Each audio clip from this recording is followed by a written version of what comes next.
Hello, thank you for checking out my channel today. In today's video, I want to kind of demo the functions of interrupt control, the 8259 interrupt controller. This particular one though is not the 8259, it's the D71059, which is the NEC version. Using this, I had it on hand, plus being CMOS, it seems to work a little better when you manipulate it manually like this. So let me just zoom in a bit here. I've got this on here, it's purely just for the power. I've got, a little closer. So I've got this wired up. This is the data write button. Address 0, 1, so default it's 0, press it, it's 1. I've got interrupt acknowledge, interrupt connected to this wire. It's long, so I can move it from one interrupt to the next. Interrupt request light kind of shows if that's going on. And then a readout from the data bus right here. And this will tell us what interrupt we're requesting, plus verify what data we're putting in. And I've got the switches to put data into the chip. So it's wired up, 5 volt, address 0, interrupt acknowledge, IRQ 7 through 0, interrupt request, and then this is like nested or slave mode. Just needs to be 5 volt. Cascade, you got a cascade pin there, and there's 2 cascade pins here. Ground, this is not cascaded, so this is single mode. And then data 0 through 7. Read, which is just tied high. Write, which goes to the button. And then chip select is the top corner there. Almost forgot. So I'm going to kind of demo this work. So we're going to put in some interrupt control words, and this is kind of the default. This is the ones I use, and then I've looked at some other code, and these are the ones other people use. So you're going to start with your first interrupt control word. This digit, D4, needs to be 1, and then 3, so 1, 1 is single, and no interrupt control word 4 is needed. Interrupt control word 2, this is the base address of your interrupt vector table. And then our interrupt control word 9, or 4, is going to be 9. And I'm not sure if you really need to be 1001, or if it could just be 0001. But it comes down to the last digit. The 1 is 8086 mode, 8088 mode, and then so the digit 1 is for buffered. But with this, I probably should write this out in binary. So it's 101.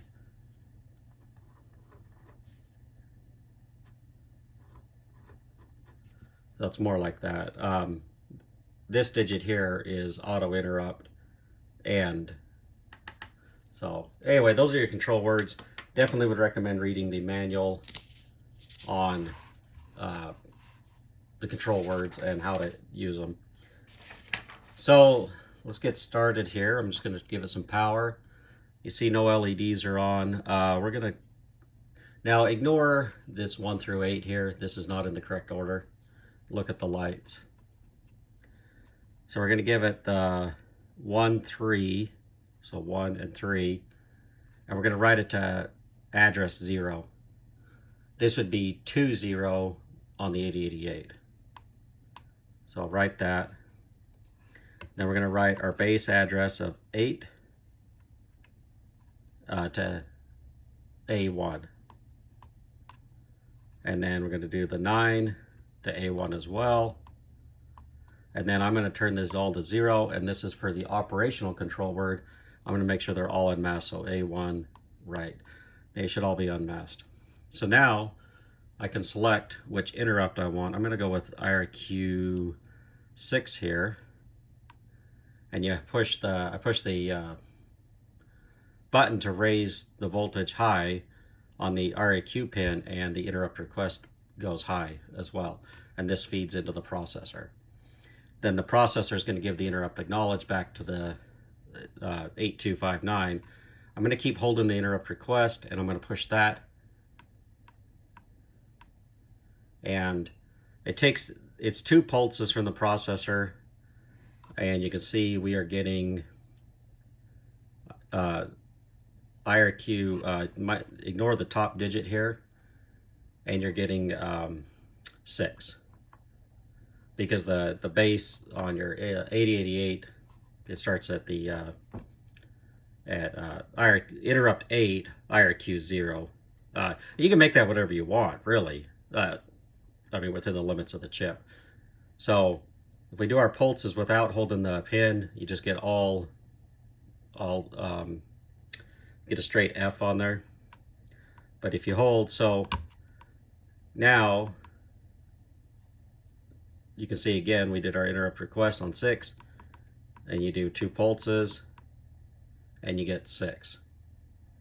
For IRQ6, which would so this would be interrupt E on the 8088.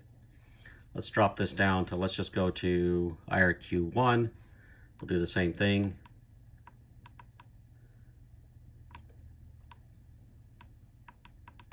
Okay, we're not getting our light to light up, so we may need to end the interrupt by sending a 2 to address 0. Let's see if that works.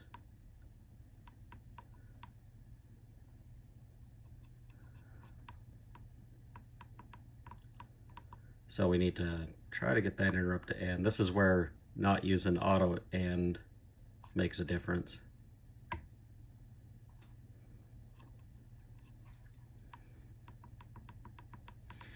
Plus, with this setup, it may be a little finicky. So let's start over.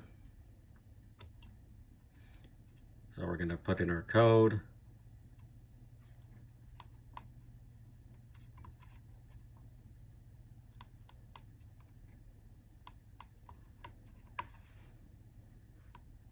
Press the interrupt button on the IRQ. Let's see, we're on 0, 1, 2, 3, 4. Should be IRQ 5.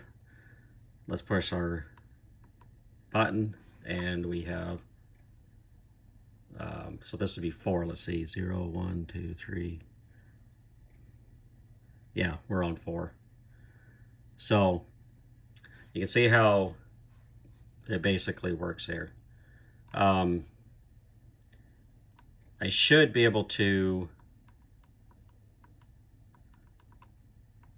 get a different interrupt. Yeah, there we go. So there's a different interrupt. That's interrupt 3, IRQ 3.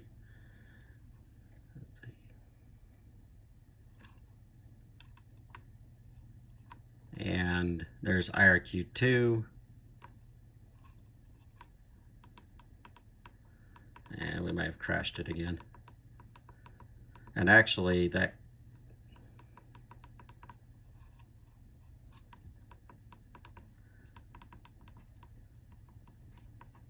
let's try ending it again. I would definitely recommend reading the manual on the function of this, but this is just a basic demo. Let's see if it's working still. Okay, so it's not giving us the interrupt anymore. The light's not coming on. Let's try to end this again.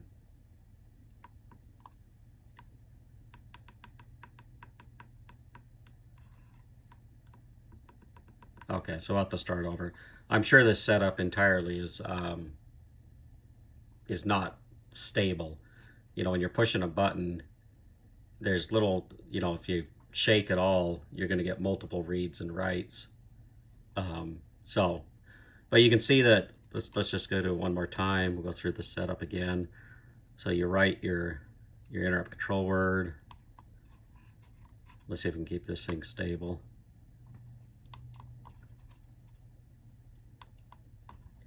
And then we'll unmask everything, and then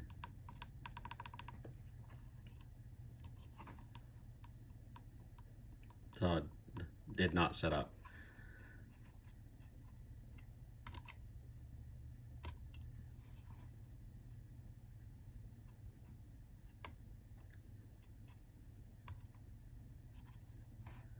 All right, go again. Let's just do our base address of 0 this time.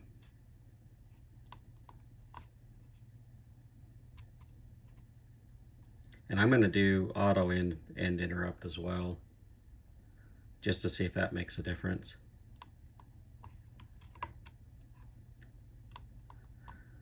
When you mask these, if it's 1, so if it's lit up, then it's masked.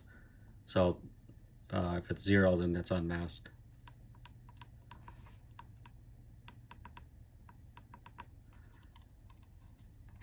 Doesn't seem to want to work anymore.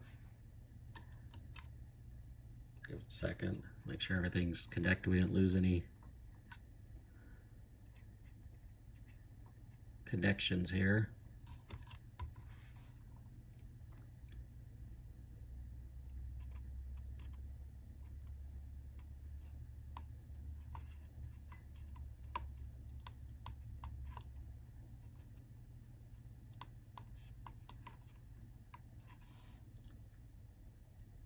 Okay, we got it that time. So I'm holding it. I've got interrupt request coming in, and then pulse, and you can see we are on IRQ 5. And that top light is off because I set my base address to 0 this time on the chip. And we're in, oh, I didn't do auto interrupt on that one. So let go of everything. If I think where this really crashes is if you push the interrupt acknowledge without having interrupt requested. Now there's level triggered and edge triggered. Let me look in the manual real quick and see which one we're doing. We're doing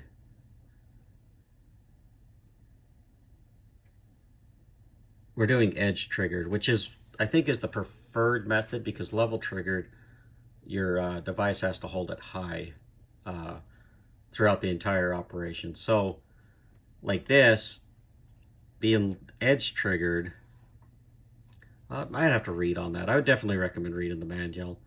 Either one may still have to hold it high, because it seems like if I just press that, you're getting a 7 on the pulse,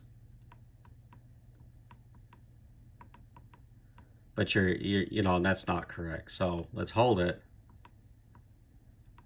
and as you can see, we're getting, so it looks like it has to be held, and we are on edge triggered, and that could just be more of a timing thing. So the edge trigger, and that, like I say, you got to read the manual to get further clarification on all of this. It's just a basic demo. So let's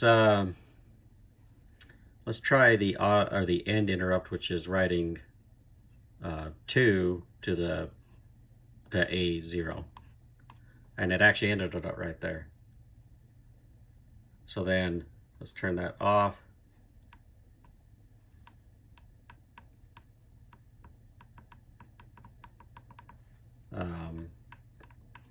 Oh, we might have crashed it again. So anyway, it's kind of a basic demo, plus kind of how it's wired up on that. So anyway, thanks for checking out my video today.